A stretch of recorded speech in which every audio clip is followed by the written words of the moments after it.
Halo?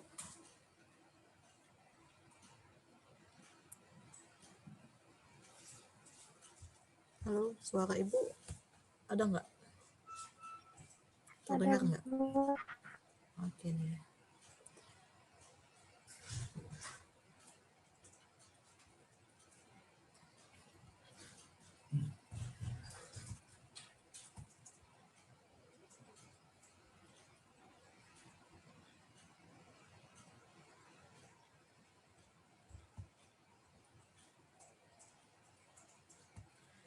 Baik, kita mulai saja ya. Sembari yang lainnya juga mulai masuk.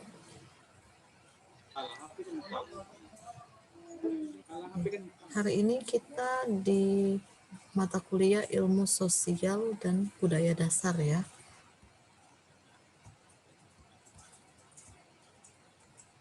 Kita sudah masuk di pertemuan kedua ya.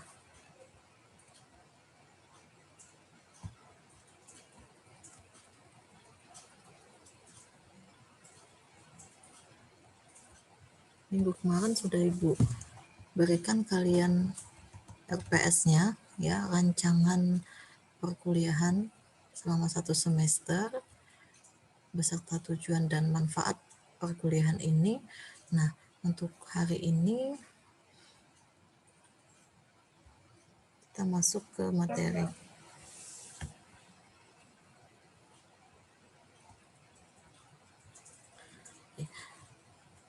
Assalamualaikum warahmatullahi wabarakatuh.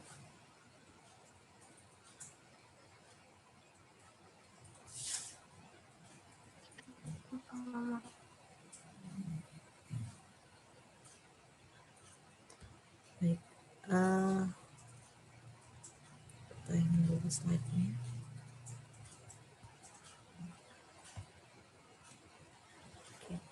Di pertemuan kali ini kita akan membahas mengenai manusia sebagai makhluk budaya. Jadi hakikatnya itu manusia sebagai makhluk budaya. Yang seperti apa? Nah, akan kita bahas pada pertemuan hari ini. Jadi perlu kalian ketahui bahwa manusia itu adalah salah satu makhluk ya, makhluk Tuhan di dunia. Sebenarnya makhluk Tuhan itu bukan hanya ada manusia, tetapi juga ada alam ya, ada binatang, ada tumbuhan. Dari sifat-sifat yang dimiliki keempat itu, alam itu memiliki sifatnya wujud, ada ya, terlihat. Tumbuhan itu memiliki sifat wujud dan hidup. Kalau binatang memiliki sifat wujud, hidup, dan diberi nafsu. Nah, sekarang adalah manusia. Manusia itu memiliki sifat wujud sama seperti binatang, sama seperti tumbuhan alam, sifat dibekali dengan nafsu juga sama seperti hewan, ya, sama binatang, serta akal budi. Ada nggak akal budinya di alam tumbuhan sama binatang? Nggak ada ya. Dia memiliki kelebihan dibandingkan dengan yang lainnya, ya, makhluk yang Allah telah ciptakan. Manusia punya keunggulan tersendiri, yakni dia memiliki akal dan budi. Akal budi itu merupakan kelebihan yang dimiliki oleh manusia, yakni dari berpikir manusia secara kodratnya, ya. Lalu budi itu artinya juga sebagian dari hati. Jadi akal budi itu tidak bisa dilepaskan ya, satu persatu. Karena akal itu memerlukan juga dari hati. Nah, istilah dari kata budi ya, itu bisa tabiatnya. Pernah dengar tabiat? Tabiat anak itu memang seperti itu. Nah, lebih dan kurang ya, budi dan tabiat. Lalu perangai. Nah, perangainya memang suka menolong dan akhlaknya memang bagus anak itu. Itulah budi itu hampir ya bisa dikatakan sama dengan tabiat, perangi menjikat kalau bahasa kita ya. Lalu akhlak.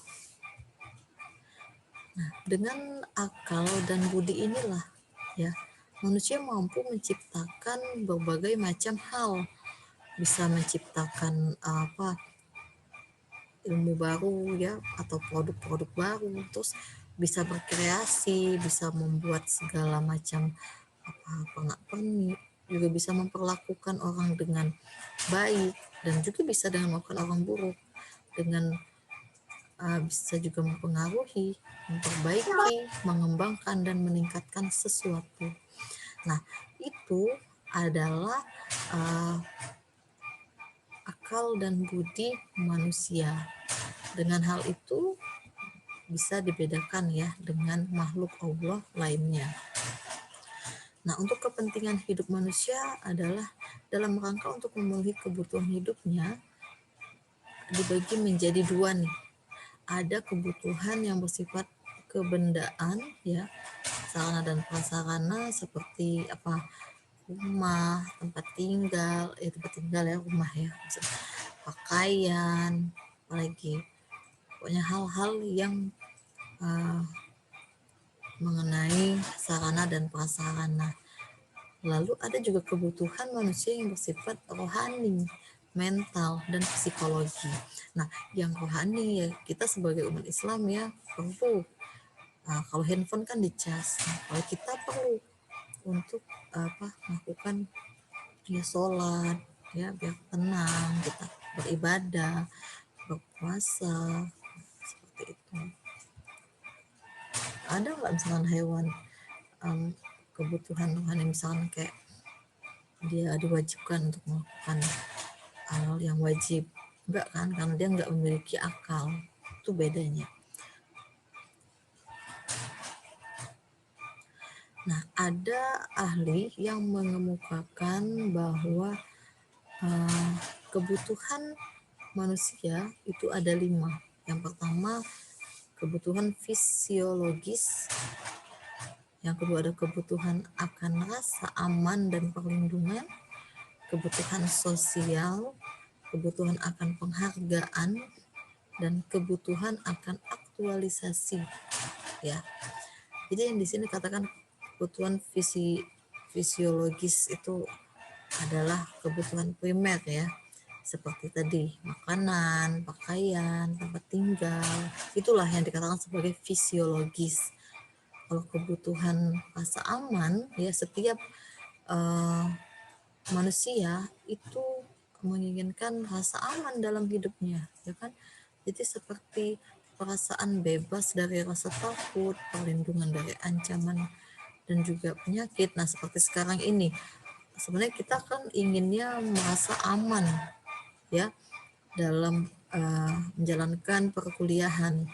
Harusnya kan memang tatap muka, tapi demi rasa aman dan perlindungan kita, kita kuliahnya akhirnya kita menggunakan daring ya, agar semua bisa terlindungi dan kita sama-sama sehat, dan kita berdoa juga semoga COVID ini segera berakhir ya. Semoga juga dengan adanya vaksin kita bisa melaksanakan perkuliahan tatap muka. Ya, kita berdoa bersama dengan ini bisa melaksanakan perkuliahan seperti dahulu ya. Mungkin nggak bisa ya mungkin seperti dahulu, tapi setidaknya pasti akan tetap memakai masker, menjaga jarak, tapi kita berdoa agar sama-sama kita melindungi diri ya dan sehat selalu. Lalu untuk kebutuhan sosial itu adalah kebutuhan yang akan dicintai ya, diperhitungkan sebagai pribadi, diakui kerjasama, persahabatan, dan interaksi. Jadi kebutuhan sosial kita ini makhluk sosial ya. Manusia itu makhluk sosial. Jadi kita tidak bisa lepas dari manusia lainnya. Nah, dari situ kita akan tetap membutuhkan manusia lainnya ya. Nggak bisa kita hidup sendiri. Lalu kebutuhan akan penghargaan. Iya betul, manusia itu membutuhkan penghargaan. Jadi misalkan pasti ini kalian sebagai mahasiswa nggak mungkin ibu bilang hasil karya kamu nggak bagus atau tidak ya. Pasti saya akan wah ini sudah bagus, hasilnya sudah baik ya. Nah, akan tetapi lebih ditingkatkan lagi. Nah jadi tidak menjatuhkan ya, tapi memberikan penghargaan atas apa yang telah dilakukan. Seperti kamu sama teman kamu, misalkan dia kiranya dia mengingatkan kamu sudah buat PR belum, misalkan seperti itu, atau sudah buat tugas belum, tugas ini bagaimana. Nah, kamu menghargainya ya, kamu mengapresiasinya. Oh iya, misalkan saya belum buat, terima kasih telah mengingatkan saya ya. Dia rasa terima kasih juga bisa sebagai penghargaan atau mengucapkan wah kamu sudah datang pagi ya, gak apa-apa ya, itu kebutuhan manusia akan penghargaan. Lalu kebutuhan akan aktualisasi diri atau self actualization. Ini merupakan suatu kebutuhan memaksimalkan penggunaan potensi kita, kemampuan, ya, aktivitas, ekspresi diri, prestasi, dan lain. Jadi kebutuhan akan aktualisasi, ya, gebrakan kita, kemampuan kita. Nah, jadi merupakan harus kita gunakan dengan baik ya, untuk potensi diri kita itu.